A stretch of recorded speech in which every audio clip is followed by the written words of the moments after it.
Sir பெண்ணுக்கு கல்வி இல்லை இப்போ கொடுக்கலேங்கிறான். நீங்கள் சங்க இலக்கியத்தில் போய் பார்த்தீங்கன்னா பெண்பால் புலவர்கள் எவ்வளோ பேர்? அவ்வை நடராஜனுடைய PhD தீசிஸ் என்ன தெரியுமா? சங்ககால பெண்பால் புலவர்கள்.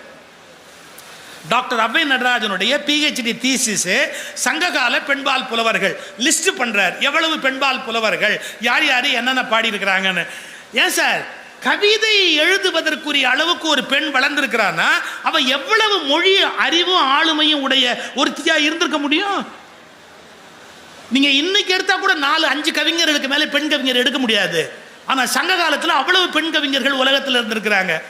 அப்போ இந்த மொழியில பெண்ணை அடிமைப்படுத்துகிற வழக்கம் கிடையாது. பெண்ணை செகண்டரியா ட்ரீட் பண்ற வழக்கம் கிடையாது. ஆப்பிரிக்க பழங்குடியிலிருந்து வளர்ச்சி அடைந்த சமூகத்தில் பெண்ணை குறைவாக நடத்த முடியாது. தெரிஞ்சுக்குங்க, ஆப்பிரிக்க பழங்குடி மக்கள்லேருந்து மேலோங்கி வந்த சமூக இனத்தில் ஒருபோதும் பெண்ணை குறைவாக நினைக்க முடியாது. இது தாய்வழி சமூகம் பெறுவார். அப்ப நம்ம பெண்ணுக்கு உரிய மரியாதை கொடுத்திருக்கிறோம், அதன்படி நடக்க வேணுங்கிற வரன்முறை வைத்திருக்கிறோம். பெருவாரியா நம்முடைய காவல் தெய்வங்கள் முழுக்க பெண் தெய்வங்கள். அதுவும் தோப்பா எழுதுறாரு. தோப்பா ரொம்ப நுட்பமா ஒன்று எழுதுறாரு. காவல் தெய்வங்கள் எல்லாம் பெண் தெய்வமா இருக்கு 90%. அது கண்ணு இமைக்க முடியாதபடி பெருசா திறந்தே வச்சிருக்கோம். காவல் தெய்வம் கண்ணு மூடலாமா? காவல்காரர் கண்ணு இமைக்கலாமா?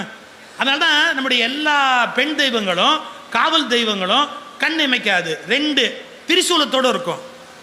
ஏன்னா எதிரி வந்தா கொல்றதுக்கு வேண்டிய வலிமையான ஆயுதம். அதை விட ரொம்ப முக்கியமான விஷயம், யாரும் வருத்தப்படக்கூடாது, காவலுக்கு இருக்கிற பெண் தெய்வங்கள் வடக்கு நோக்கி இருக்கும்.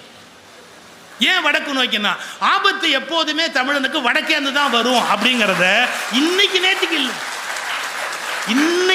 இல்லை, ஆரம்பத்திலே எழுதி வச்சுட்டு. அதனால்தான் தமிழ்நாட்டில் இருக்கிற காவல் தெய்வங்கள் வடக்கு நோக்கிய. எந்த கோயிலுக்கு போனாலும் கொற்றவை சன்னதி எங்க இருக்குன்னு தெரியுங்களா? சிவனுடைய கோட்டத்தில் வடக்க தான் இருக்கணும். துர்க்கையினுடைய சன்னதி, கொற்றவையோட சன்னதி வடக்கு நோக்கி இருக்கணும். இதெல்லாம் ஒரு கணக்கு இருக்கு. ஏன்னா இந்த இனம் துன்பப்படுகிற போது அதற்கான ஒரு காவல் தெய்வத்தை உண்டு பண்ணி வைக்கிற போது அதன் விளைவு